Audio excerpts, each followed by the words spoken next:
त्यांचा सत्कार करण्यासारखा आहे असं संजय राऊतांचं कालच्या पत्रकार परिषदेत बोललो ना संजय राऊतांवर मी सांगितलं ना, संजय राऊतांना वैफल्य आलेलं आहे. महाराष्ट्रातलं उबाटाचं राजकीय स्थान दिवसेंदिवस खाली खाली खाली खाली जात चाललेलं आहे आणि ते खाली जाण्याला कारणीभूत केवळ संजय राऊत आहेत.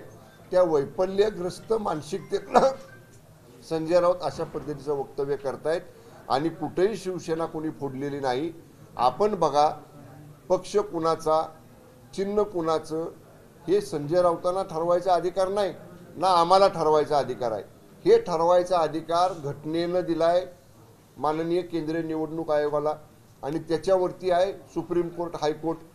2-2.5 वर्ष आम्ही माननीय केंद्रीय निवडणूक आयोगाकडे गेलो.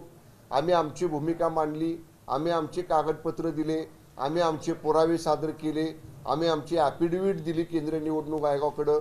निवडणूक आयोगानं ते तपासून शिवसेना शिंदेसाहेबांच्या नेतृत्वाखालचे अधिकृत आहे त्यांना धनुष्यबाणाचं चिन्ह दिलं.